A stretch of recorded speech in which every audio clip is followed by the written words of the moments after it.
नमस्कार, आप देख रहे हैं खबर बिहार। मैं हूं आपके साथ अंजलि आनंद। खबरों की शुरुआत करते हैं। बिहार में वीआईपी इलाके में कोरोना की धमक के बाद जांच का सिलसिला जारी है। मुख्यमंत्री नीतीश कुमार, उनके सचिवों, डिप्टी सीएम सुशील मोदी और विधानसभा अध्यक्ष विजय कुमार चौधरी की जांच रिपोर्ट नेगेटिव आई है। इससे सरकार ने राहत की सांस ली, लेकिन सीएम हाउस में तैनात एक सुरक्षाकर्मी की पॉजिटिव रिपोर्ट आने के बाद बड़े पैमाने पर जांच कराई गई। रविवार को छुट्टी के दिन सीएम हाउस पर तैनात 210 कर्मियों का सैंपल कोरोना जांच के लिए लिया गया है। इसकी पुष्टि पटना के सिविल सर्जन ने की है। वीआईपी इलाके में कोरोना को लेकर हलचल शनिवार को दोपहर के बाद तब बढ़ी जब हाल ही में फिर से विधान परिषद के सभापति नियुक्त हुए अवधेश नारायण सिंह कोरोना जांच रिपोर्ट पॉजिटिव आई। अवधेश नारायण सिंह के साथ उनके परिजनों और साथ में काम करने वाले की भी कोरोना पॉजिटिव निकले तो कोरोना जांच की आंच सीएम नीतीश कुमार और डिप्टी सीएम सुशील मोदी तक पहुंच गई, क्योंकि इन नेताओं ने 1 जुलाई को नए चुने गए एमएलसी के शपथ ग्रहण समारोह में विधान परिषद के सभापति के साथ भाग लिया था। शनिवार की दोपहर के बाद आनन फानन में मुख्यमंत्री नीतीश कुमार और उनके साथ काम करने वाले 15 लोगों का सैंपल जांच के लिए लिया गया। इसके अलावा डिप्टी सीएम और उनके साथ काम करने वाले 47 लोगों का सैंपल जांच के लिए कलेक्ट किया गया। विधानसभा अध्यक्ष विजय कुमार चौधरी के साथ काम करने वाले 40 लोगों का सैंपल भी कोरोना जांच के लिए लिया गया। मुख्यमंत्री और उनके सचिव और दूसरे कर्मियों की जांच रिपोर्ट शनिवार की शाम को आई, जिसमें सभी को नेगेटिव पाया गया।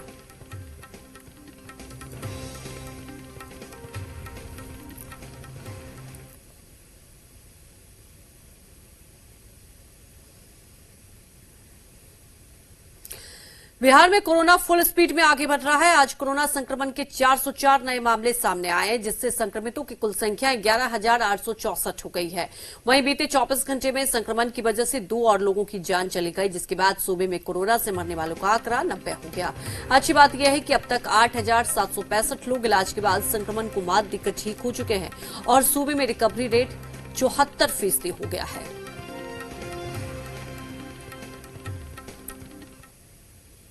कोरोना के बढ़ते संक्रमण को लेकर जिला प्रशासन ने कई इलाकों को सील किया। एक दिन में 34 कोरोना संक्रमित मिलने के बाद जिला प्रशासन ने फिर से सख्ती दिखाई। संक्रमित जिस इलाके में मिले हैं उन इलाकों को सील किया गया। गया के नई गोदाम में 16 लोग कोरोना पॉजिटिव मिले हैं। कोतवाली थाना में 9 पुलिसकर्मी कोरोना संक्रमित हुए और एक दुकान से 6 लोग कोरोना से संक्रमित मिले हैं। इसे देखते हुए जिला प्रशासन ने पिरमसूर मोड़ से जीबी रोड होते हुए नई गोदाम रोड को सील किया। वहीं कोतवाली थाना में 9 पुलिसकर्मियों के कोरोना संक्रमित होने के बाद पुलिस विभाग में हड़कंप मचा हुआ है। कोतवाली थाने को कुछ दिनों के लिए बंद कर दिया गया। कोतवाली थाने को फिलहाल गुरुद्वारा में मौजूद टीओपी में शिफ्ट कर दिया गया है। गया के सिविल सर्जन के मुताबिक 15 से ज्यादा संक्रमित वाले इलाकों को कंटेनमेंट जोन बनाकर पूरी तरह से सील कर दिया गया है। कैंपेन चलेगा, अभी मास्क कंपल्सरी करें। ये दुकान का, शहर का एरिया है, बाजार का एरिया है, इसलिए जिस दुकान, जिस ठेले वाला, जिस सब्जी वाले को अगर मास्क नहीं है तो उसको फाइन की व्यवस्था होगी, आज से हो गई है। नो एंट्री लग गया है। कारण है कि इस नए गोदाम से लेकर के आपका पीर मंसूर तक काफी रेड एरिया कहा गया है। काफी यहाँ पे कोरोना पॉजिटिव पाए गए हैं और अभी काफी जांच चल रही है, जिस वजह से ये एरिया पूरा सील कर दिया गया है। पटना के कोरोना अस्पताल एनएससीएच में कोरोना के 18 नए मरीजों को आज भर्ती किया गया, जिसमें पटना के अलावा दूसरे जिले के भी मरीज हैं। इस बीच एनएमसीएच में इलाज के दौरान 2 मरीजों की मौत हो गई। जिन मरीजों की मौत हुई है वो समस्तीपुर और भागलपुर के रहने वाले थे। इसकी जानकारी नोडल पदाधिकारी ने दी। कोरोना संक्रमितों की बढ़ती संख्या के मद्देनजर मधुबनी के शहरी क्षेत्र में 72 घंटे के लिए संपूर्ण लॉकडाउन लगा दिया गया। लगातार मिल रहे कोरोना संक्रमितों को देखते हुए डीएम ने आदेश दिया है। इस दौरान शहर के बाजारों को पूरी तरह बंद करवा दिया गया। हालांकि इस दौरान दवा, दूध, सब्जी और किराना की दुकानें खुली रहेंगी और शहरों में गाड़ियों की एंट्री पर भी पाबंदी लगा दी गई। सिर्फ प्रशासन से मिली अनुमति वाली गाड़ियां ही चल सकेंगी। आपको बता दें कि मधुबनी में अब तक 497 लोगों में कोरोना संक्रमण की पुष्टि हो चुकी है। वहीं इलाज के बाद 368 लोग ठीक भी हो चुके हैं। जिले में फिलहाल 127 एक्टिव केस हैं। 2 लोगों की कोरोना संक्रमण से मौत हो चुकी है। तकलीफ नहीं है। मधुबनी वासी 3 दिन का लॉकडाउन आपने किया है, 5 से 7 तक, अक्षर से 8 तक पालन करेंगे और उम्मीद हम करते हैं कि पूरे तरह आप तुरंत 5 जगह कैंप लगा करके आप तुरंत टेस्ट करवाइए। सोमवार से सावन शुरू हो जाएगा, लेकिन कोरोना संकट ने इस बार शिव भक्तों को निराश कर दिया। मधेपुरा के प्रसिद्ध बाबा सिंहेश्वर नाथ मंदिर में भक्तों की एंट्री इस बार नहीं होगी। मंदिर के सारे दरवाजों को सील कर दिया गया क्योंकि कोरोना का संक्रमण तेजी से फैल रहा है, इसलिए फैसला लिया गया। लेकिन इसका असर वहां पर दुकान करने वालों पर भी हुआ है। उनके सामने रोजी रोटी का संकट खड़ा हो गया। देखिए कैसे इस रिपोर्ट में। सावन में बाबा सिंहेश्वर नाथ के नहीं होंगे दर्शन। शिव भक्तों पर पड़ा कोरोना संकट का असर। मंदिर के दरवाजे सील, दुकानदार परेशान। यह है मधेपुरा का प्रसिद्ध बाबा सिंहेश्वर नाथ मंदिर। हर साल सावन में यह मंदिर गुलजार रहता है, लेकिन इस बार मंदिर के दरवाजे पर ताला जड़ दिया गया है। कोरोना संकट की ऐसी मार पड़ी है कि जिला प्रशासन ने बाबा के दर्शन पर ही रोक लगा दी है और इसका खामियाजा मंदिर के पास छोटे मोटे दुकानदारों को उठाना पड़ा है। हम फूल बेचे छियै, हमरा मुसलमान छियै, हम गरीब छियै। हम फूल बेच के खाना खा रहल छियै। बंद कर देबै तऽ हमर हाथ पैर बंद भए जेतै। एको उपाय किछु करियै तऽ हमरा सबके भोजन भेटै। बेटा बीमार घर में पड़ गया और हम की कहिए? जब लोग कैसे बिकेगा, पूजा कैसे होगा? बिजनेस हम लोग का हाथ गोर है, कमा के खाते हैं, बाल बच्चा जीते हैं, कहाँ से जिएंगे? लॉकडाउन के मरा हुआ 3 महीना वैसे बैठे, अब फिर 2 महीना ये का क्या खाएंगे, कहाँ रहेंगे? हाल ये है कि सावन में कमाई की आस लेकर कई दुकानदारों ने कर्ज लिया, इस उम्मीद से कि सावन में बिक्री खूब होगी तो घर भी चलेगा और कर्ज भी लौटा दिया जाएगा। लेकिन कोरोना ने उनकी उम्मीदों पर पानी फेर दिया। आशा था तो सावन में कमा के दे देंगे, बाबा नगरी सावन भादो बंद हो गया, हम लोगों के ऊपर से विपत पड़ गया। तब दुकान बंद हो गया, कर्जा वाला कर्जा के लिए तंग करता है। कल भी जो है 10 गो बात बोल के गया है। इस मंदिर में हर साल सावन महीने में लाखों भक्त बाबा के दर्शन के लिए आते हैं, लेकिन इस बार दर्शन पर कोरोना का संकट आ गया है, जिससे स्थानीय दुकानदारों, छोटे मोटे खोमचे वालों पर दोहरी मार पड़ी है। लोगों को अब उम्मीद सरकार से है कि वो उन्हें बचाने का रास्ता ढूंढे। शंकर कुमार, जी मीडिया, मधेपुरा। वहीं बिहार का देवघर कहे जाने वाले लखीसराय का अशोक धाम मंदिर में इस बार श्रावणी मेलों का आयोजन नहीं होगा। कोरोना के बढ़ते संक्रमण को देखते हुए जिला प्रशासन ने यह फैसला लिया। बता दें कि कल से सावन महीना शुरू हो रहा है और कल पहला सोमवार भी है। हर साल सावन महीने में अशोक धाम मंदिर में लाखों की संख्या में श्रद्धालु पहुंचते हैं, लेकिन इस बार आस्था पर कोरोना भारी पड़ गया है। अनलॉक तो 2 हुआ है जो 31 जुलाई तक के लिए है, लेकिन धार्मिक न्यास परिषद ने एक आदेश जारी करके 4 अगस्त तक के लिए सभी धार्मिक आयोजनों पर रोक लगा दी है। तो वैसे जो भी महादेव जी का मंदिर है या शिवालय है जहाँ श्रावणी मेला का आयोजन पूर्व से होता आया है, जैसे हमारे यहाँ अशोक धाम है, तो उसमें ये आयोजन नहीं होगा इस बार। लेकिन जो सामान्य पूजा होती है हर शिवालय में वो चलेगा। भीड़-भाड़ नहीं है, भीड़-भाड़ नहीं होगी। कल से मेला बंद हो गया। कल से जो सर लॉकडाउन लगल तो ये है, कल से गेट भी बंद हो जाएगा। हम लोग को तो पेट पर रोटी में आइए गया है, ठीक है।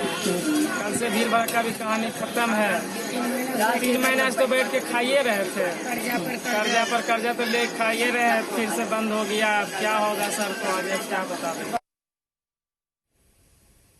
महागठबंधन में चुनावी हलचल तेज हो गई है और आज आरएलएसपी के प्रदेश अध्यक्ष भूदेव चौधरी आरजेडी ऑफिस पहुंचे। खबर ये मिली कि महागठबंधन में कोऑर्डिनेशन कमेटी बनाने को लेकर आरएलएसपी नेता आरजेडी के प्रदेश अध्यक्ष जगदानंद सिंह से मिलने पहुंचे। घंटे भर तक दोनों के बीच बातचीत हुई, लेकिन जब बाहर निकले तो आरएलएसपी के प्रदेश अध्यक्ष ने कहा कि वो चाय की मिठास लेने के लिए आरजेडी ऑफिस आए थे। उन्होंने साफ किया कि महागठबंधन में सब कुछ ठीक है। औपचारिकता थी, चाय पीने के लिए हम लोग आए हुए थे और चाय का स्वाद लिए। तक तो यही बातें हुई। क्या बातें? चाय पर आमंत्रित थे, चाय पीने के लिए हम भाग लिए, सब मिलजुल करके अपना चाय पिए। आज का तो यही था, सिर्फ चाय का कार्यक्रम था, चाय पीना था, राजनीतिक चाय। आरएलएसपी के हमारे आदरणीय प्रदेश अध्यक्ष श्री भूदेव चौधरी जी 3 सदस्य के साथ आए थे, उन्होंने चाय पिया और चाय पिया, बात हुई। महागठबंधन में सहयोगी हैं, महागठबंधन महामजबूत है, मुस्तैद है और जब आगे बात बढ़ेगी बाकी शीर्ष नेतृत्व को सारे लोग बैठ करके तय हो जाएगा, इसमें कहाँ कोई परेशानी है। आरजेडी का 24वां स्थापना दिवस है। इस मौके पर आरजेडी नेता तेजस्वी यादव और तेज प्रताप यादव ने कार्यकर्ताओं के साथ साइकिल रैली निकाली। राबड़ीवास से पार्टी ऑफिस से निकाली गई इस यात्रा के बाद स्थापना दिवस के कार्यक्रम में तेजस्वी यादव खूब गरजे, महंगाई के बहाने बीजेपी पर निशाना साधा तो विकास और भ्रष्टाचार के मसले पर नीतीश सरकार को भी घेरा। साथ ही ये भी माना कि पार्टी के अंदर नेताओं में कुछ मतभेद है जिसे दूर करना बेहद जरूरी है। आरजेडी के स्थापना दिवस पर गरजे तेजस्वी, महंगाई के बहाने बीजेपी पर साधा निशाना, जेडीयू पर लगाया 55 घोटाले का आरोप। आरजेडी के 24वें स्थापना दिवस की शुरुआत साइकिल यात्रा से हुई। बढ़ती महंगाई और पेट्रोल डीजल की कीमतों में बेतहाशा इजाफे के विरोध में तेजस्वी की अगुवाई में साइकिल रैली निकाली गई और पार्टी ऑफिस तक चली। पार्टी ऑफिस में तमाम दिग्गजों की मौजूदगी में पार्टी का स्थापना दिवस मनाया गया और इस मौके पर तेजस्वी खूब गरजे। यही बीजेपी का लोग क्या बोलता था, महंगाई, आवाज है ना महंगाई। अब बीजेपी के लिए महंगाई दाई नहीं भौजाई है। बिहार में 15 साल में 55 घोटाले हुए, धान घोटाला, बियाणा घोटाला, सृजन घोटाला, 7 विषय घोटाला। क्या आप माफी मांगोगे? क्या बिहार में बच्चियों के साथ बालिका गृह में गैंग रेप हुआ, पटना में जल जमाव हुआ, क्या आप माफी मांगोगे? क्या आप चमकी बुखार में माफी मांगोगे? हम बस इतना कहेंगे कि आप लोग एक रहिए, मजबूत रहिए, धैर्य रखिए, पार्टी के बारे में सोचिए और आने वाले वक्त पे हो सकता है कि ये लोग कुछ भी करें, तंग करेंगे, परेशान करेंगे। क्यों करेंगे? क्योंकि आप सही दिशा में चल रहे हैं।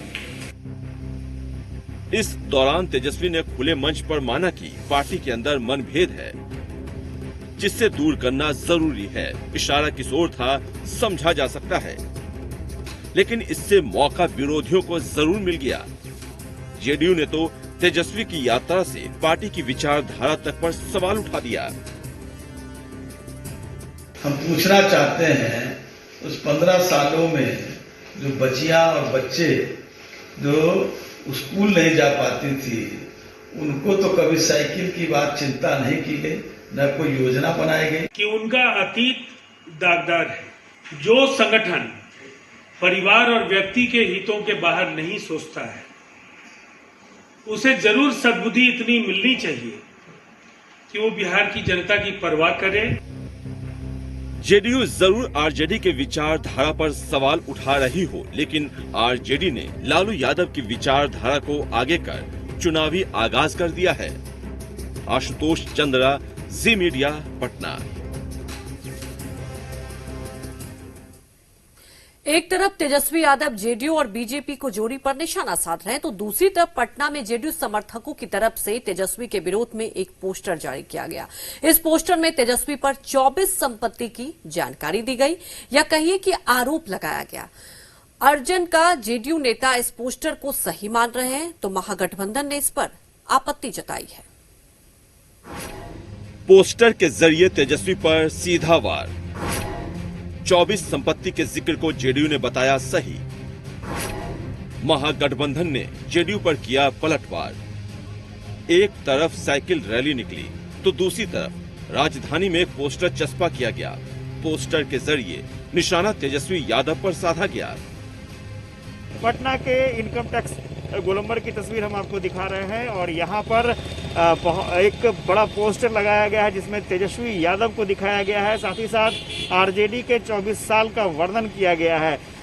राष्ट्रीय जालसाज दल, आरजेडी को नया नाम भी दिया गया है, राष्ट्रीय जालसाज दल, और जालसाजी के 24 साल। इस पोस्टर में तेजस्वी के 24 संपत्ति अर्जित करने का जिक्र है, जिसे जेडीयू ने सही करार दिया है। तो इस पर जवाब आरजेडी ने भी दिया। 24वां स्थापना दिवस में कहा जाता है कि फेलस्वी तेजस्वी हैं, तो उनकी संपत्ति का संपत्ति नामा और नामाकरण जो किया है वो तो जानदार और शानदार है कि राष्ट्रीय जालसाज पार्टी। अब तो ये जनादेश का डाका अनलिमिटेड हम कर रहे हैं। पलटी मार राजनीति तो बिहार की जनता, देश की जनता ने देखा है, इसलिए जनादेश का डाका अनलिमिटेड, ये डकैती जनादेश का करने वाले लोग क्या पोस्टर लगाएंगे? जेडीयू समर्थकों के इस पोस्टर पर बीजेपी का भी समर्थन है, तो इसका विरोध कांग्रेस ने भी किया। देखिए, राष्ट्रीय जनता दल एक परिवार के पॉकेट की पार्टी है। 24वें स्थापना दिवस पर जरूर मैं राष्ट्रीय जनता दल के लिए शुभकामना देता हूं कि राष्ट्रीय जनता दल ईमानदारी, सच्चाई, नेकी, संघर्ष, विचारधारा और संगठन के बुनियाद पर आगे बढ़े। जनता दल यू के लोगों ने जिस प्रकार से लालू प्रसाद यादव जी के जन्मदिन पर अनर्गल पोस्टर लगाया था, आज आरजेडी के स्थापना दिवस पर अनर्गल पोस्टर लगा रहे हैं, इससे स्पष्ट हो गया है कि नीतीश कुमार की सरकार और जनता दल यू ने 15 सालों में सिर्फ बिहार को विकास में ही पीछे नहीं छोड़ा है, अपने संस्कार को भी पीछे छोड़। दरअसल ऐसे पोस्टर के जरिए जेडीयू लालू परिवार के इमेज पर हमला करती है, ताकि जनता तक संदेश साफ रहे कि लालू परिवार से लोगों को खतरा है। लेकिन जनता क्या समझती है ये तो चुनाव में बताएगी, जब वो अपना फैसला सुनाएगी। आशुतोष चंद्रा, जी मीडिया, पटना। चुनाव की तैयारियों में हर राजनीतिक पार्टियां जुट गई है। विकासशील इंसान पार्टी ने भी डिजिटल रैली के जरिए चुनावी तैयारियों का आगाज कर दिया। पटना में पार्टी के अध्यक्ष मुकेश सहनी ने डिजिटल रैली के जरिए अपने कार्यकर्ता और समर्थकों को संबोधित किया, लेकिन इस दौरान मुकेश सहनी ने आरजेडी के लिए एक मुश्किल खड़ी कर दी। वो ये है कि सहनी ने कहा कि घटक दल बैठकर सीएम कैंडिडेट का फैसला करेंगे। डिजिटल रैली के जरिए वीआईपी का चुनावी आगाज, मजबूती के साथ चुनाव में उतरने का किया ऐलान, सीएम कैंडिडेट को लेकर दिया बड़ा बयान। डिजिटल रैली के जरिए विकासशील इंसान पार्टी ने चुनावी आगाज कर दिया। पटना में पार्टी के अध्यक्ष मुकेश सहनी ने डिजिटल माध्यम से अपने कार्यकर्ता और समर्थकों को संबोधित किया। इस दौरान मुकेश सहनी ने ऐलान किया कि वो मजबूती के साथ विधानसभा चुनाव के मैदान में उतरेंगे। नहीं, जितना होगा उतना मैनेज के लिए हम लोग कर सकते हैं, लेकिन एक तो हम लोगों के लिए तो खलेगा ही, क्योंकि जनता के बीच में जो बात जाकर रखना और घर में बैठ के रखना, तो उसमें बहुत बड़ा फर्क है। लेकिन अभी ऐसे समय में हम कोशिश करेंगे कि जनता के बीच में भी सोशल डिस्टेंस का पालन करके वहां तक भी पहुंचे और बाकी टेक्नोलॉजी का भी फायदा उठाए। मुकेश सहनी ने महागठबंधन के साथ रहने का फैसला किया है, लेकिन एक और फैसला लिया है जो आरजेडी के लिए मुश्किल खड़ी कर सकती है। मुकेश सहनी की माने तो सीएम कैंडिडेट का फैसला महागठबंधन के सभी दल मिलकर करेंगे। नहीं, ठीक है, वो नहीं हो पाया लेकिन वो हो जाएंगे, बहुत जल्दी हो जाएंगे, उसमें बहुत बड़ा विवाद नहीं है। ये बात तो सही है कि अभी तक नहीं हुआ, जब गठबंधन की बैठक नहीं हुआ है और उस बीच में बात नहीं हुआ तो नहीं हुआ है, लेकिन बहुत जल्दी इस पे काम हो जाएगा। जो सब आदमी का राजी होगा उसमें मैं भी राजी हो जाऊंगा, मतलब इसमें कोई ये नहीं है। और मैं चाहूंगा कि चुनाव से पहले चेहरा घोषित हो जाए। तो चुनावी आगाज के साथ वीआईपी ने अपनी मंशा साफ कर दी है। अब उनके इस फैसले से साथी दलों को कितना इत्तेफाक है, वक्त बताएगा। आशुतोष चंद्रा, जी मीडिया।